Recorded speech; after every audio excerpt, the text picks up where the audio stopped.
ലോക ഫുട്ബോളിൽ റൈവൽറി ഒരു പുതിയ സംഭവമല്ല. ഒരേ സിറ്റിയിൽ നിന്നുള്ള ക്ലബ്ബുകളും അയൽ രാജ്യങ്ങൾ തമ്മിലുള്ള മത്സരങ്ങളും യുദ്ധത്തിന്റെ പ്രതീതി സൃഷ്ടിക്കാറുണ്ട്. ആരാധകർ തമ്മിലുള്ള ഫാൻ ഫൈറ്റ് മറ്റൊരു വശത്ത്. എന്നാൽ ഫുട്ബോളിൽ ടീമുകളുടെ കോച്ചുമാർ തമ്മിലുള്ള റൈവൽറി വളരെ അപൂർവമാണ്. അങ്ങനെ അപൂർവമായ റൈവൽറിയെ കുറിച്ചാണ് ഈ വീഡിയോയിൽ പറയുന്നത്. ആഴ്സണലിന്റെ ഇതിഹാസ പരിശീലകനായിരുന്ന ആർസൻ വെംഗറും ചെൽസി, റയൽ മാഡ്രിഡ് തുടങ്ങിയ ക്ലബ്ബുകളുടെ പരിശീലകനായിരുന്ന ഹോസെ മൗറിനിയോയും തമ്മിലാണ് ആ അപൂർവമായ റൈവൽറി നിലനിന്നിരുന്നത്. ടച്ച് ലൈനിന് പുറത്ത് പലപ്പോഴും കോച്ചുമാർ തമ്മിൽ വാക്കേറ്റവും വാഗ്വാദങ്ങളും ഉണ്ടാവാറുണ്ട്. അതൊന്നും പക്ഷേ ഗ്രൗണ്ടിന് പുറത്തേക്ക് എത്താറില്ല.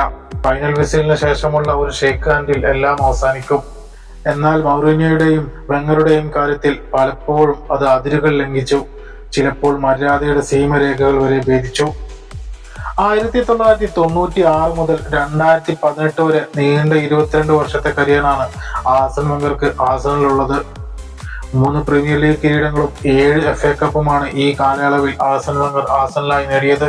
2003-2004 സീസണിൽ മറ്റാർക്കും എത്തിപ്പിടിക്കാനാവാത്ത ഒരു നേട്ടം വെംഗർ വെട്ടിപ്പിടിച്ചു. ഒരു പ്രീമിയർ ലീഗ് സീസണിലെ 38 മത്സരങ്ങളിൽ ഒന്നിൽ പോലും തോൽവി അറിയാതെ കിരീടം ചൂടി ആർസണൽ. മറ്റൊരു മാനേജർക്കും അവകാശപ്പെടാനില്ലാത്ത നേട്ടം. 2004-2005 സീസണിൽ ചെൽസിയിലെത്തിയ മൗറിഞ്ഞോ 2005-ലാണ് ആദ്യമായി വെംഗറുമായി കുമ്പുകോർക്കുന്നത്. തങ്ങൾക്കുള്ള അത്രയും ഇംഗ്ലീഷ് പ്ലേയേഴ്സ് ചെൽസി ടീമിലുണ്ടോ? അവർ ആകെ ജോൺ ടെറിയെ മാത്രമാണ് വളർത്തിക്കൊണ്ടുവന്നത്. ചെൽസി ട്രാൻസ്ഫർ മാർക്കറ്റിൽ പ്ലേയേഴ്സിനെ വാങ്ങിക്കൂട്ടുന്നത് കൊണ്ടാണ് വെംഗർ ഇങ്ങനൊരു അഭിപ്രായ പ്രകടനം നടത്തിയത്. മൗറിനിയോയുടെ മറുപടി ഉടനെ വന്നു. ചിലർ വീട്ടിലിരുന്ന് ഒരു ബൈനോക്കുലർ എടുത്ത് അടുത്ത വീട്ടിൽ എന്ത് സംഭവിക്കുന്നുവെന്ന് ഒളിഞ്ഞു നോക്കുകയാണ്. അയാൾ എന്നേക്കാൾ കൂടുതൽ ചെൽസിയെ കുറിച്ച് സംസാരിച്ചു കൊണ്ടിരിക്കുന്നു. ഒളിഞ്ഞും തെളിഞ്ഞും ആർസൻ വെംഗറും മൗറിനിയോയും പലതവണ വാക്കുകൾ കൊണ്ട് പോരാടി. 2007 ചെൽസി വിട്ട മൗറിനിയോ ഇന്റർ മിലാനിലേക്കും അവിടുന്ന് 2010 റയൽ മാഡ്രിഡിലേക്കും കൂടുമാറി. മൗറിനിയോ ഇംഗ്ലണ്ട് വിട്ടെങ്കിലും വെംഗറുമായുള്ള വാക്പോരിന് യാതൊരു കുറവും ഉണ്ടായില്ല. 2010 ഇന്റർ മിലാൻ കോച്ചായിരിക്കെ സീസണിൽ ട്രോഫി നേടിയില്ലെങ്കിൽ ഇന്റർ മിലാനിൽ തുടരാനാവുമോ എന്ന ചോദ്യത്തിന് മൗറിനിയോ നൽകിയ മറുപടി ഇങ്ങനെ ആയിരുന്നു: 3-4 വർഷം ഒരേ ക്ലബിൽ മാനേജറായി ഇരുന്നിട്ട് ഒരു ട്രോഫി പോലും നേടാത്ത ആളല്ല ഞാൻ. 2005 ശേഷം ആർസണൽ എന്തുകൊണ്ട് ഒരു ട്രോഫി പോലും നേടിയില്ല എന്ന് വെംഗർ ആർസണൽ ആരാധകരോട് വിശദീകരിക്കേണ്ടി വരും. ആർസൻ വെംഗർക്ക് മറുപടി കൊടുക്കുമ്പോഴെല്ലാം മൗറിനിയോയുടെ വാക്കുകളിൽ ആർസൻ വെംഗർ ട്രോഫി നേടാത്തതിലുള്ള പരിഹാസമുണ്ടായിരുന്നു. 2010 ഇന്റർ വിട്ട് റയൽ മാഡ്രിഡ് കോച്ചായി ചുമതലയേറ്റപ്പോഴും വെംഗറും മൗറിനിയോയും പരസ്പരം പോരാടി. ഒരു ചാമ്പ്യൻസ് ലീഗ് മത്സരത്തിന് മുന്നോടിയായി സെർജിയോ റാമോസിന്റെയും സാബി അലോൻസോയുടെയും സസ്പെൻഷനെ കുറിച്ച് മാധ്യമങ്ങളോട് പ്രതികരിച്ച വെംഗർക്ക് മൗറിനിയോ ചുട്ട മറുപടി നൽകി. അയാൾ റയൽ മാഡ്രിഡിനെ കുറിച്ച് സംസാരിക്കുന്നതിന് പകരം ആർസണൽ ചാമ്പ്യൻസ് ലീഗിൽ 2-0 ബ്രാഗയോട് എങ്ങനെ തോറ്റു എന്ന് വിശദീകരിക്കണമെന്നായിരുന്നു മൗറിനിയോയുടെ കമന്റ്. 2013 തന്റെ 2ാം വരവിൽ ചെൽസിയിലെത്തിയ മൗറിനിയോ പഴയ കഥ തുടർന്നു.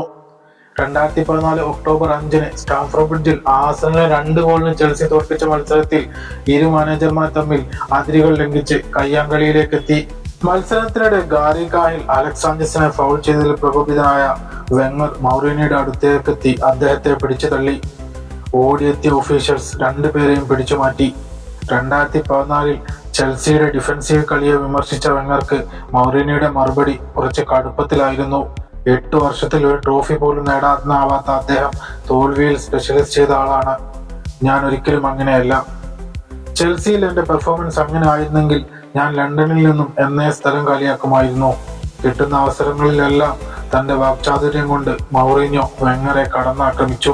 ഫൈനൽ വിസിലിന് ശേഷം പലപ്പോഴും ഇരുവരും ഷേക്ക് ഹാൻഡ് നൽകാതെ ഡ്രസ്സിംഗ് റൂമിലേക്ക് മടങ്ങുന്നത് പതിവ് കാഴ്ചയായി. 2014 മാർച്ചിലാണ് വെംഗർ മൗറിനിയോയുടെ മുന്നിൽ നാണം കെട്ടത്. ആർസണലിന് വേണ്ടി തന്റെ 1000ാമത്തെ മത്സരത്തിനായി സ്റ്റാംഫോർഡ് ബ്രിഡ്ജിൽ എത്തിയതായിരുന്നു വെംഗർ. ഒരു ദാക്ഷിണ്യവുമില്ലാതെ 6-0 എന്ന സ്കോറിന് ആർസണലിനെ തുരത്തിവിട്ടു ചെൽസി. തന്റെ 1000ാമത്തെ മത്സരം ഒരിക്കലും ഓർക്കാൻ ഇഷ്ടപ്പെടാത്ത കൈപ്പേറിയ അനുഭവമായി വെംഗർക്ക്. 18 മത്സരങ്ങളിൽ ഇരുവരും പരസ്പരം പോരാടിയപ്പോൾ 9 തവണ വിജയം മൗറിനിയോയുടെ കൂടെ ആയിരുന്നു. 7 മത്സരങ്ങൾ സമനിലയായപ്പോൾ 2 മത്സരങ്ങളിൽ വെംഗർ മൗറിനിയോയെ തോൽപ്പിച്ചു. 2015 ചെൽസി വിട്ട മൗറിനിയോ 2016 മാഞ്ചസ്റ്റർ യുണൈറ്റഡുമായി കരാർ ഒപ്പിട്ടു. മാഞ്ചസ്റ്റർ യുണൈറ്റഡ് മാനേജറായിരിക്കെ മൗറിനിയോയും വെംഗറും തമ്മിൽ കാര്യമായ വാഗ്വാദങ്ങൾ ഉണ്ടായില്ല. 2018 ആർസൻ വെംഗർ തന്റെ 22 വർഷത്തെ കരിയർ അവസാനിപ്പിച്ചതോടെ അപൂർവമായ ഒരു മാനേജർ റൈവൽ സ്റ്റോറിക്ക് വിരാമമായി.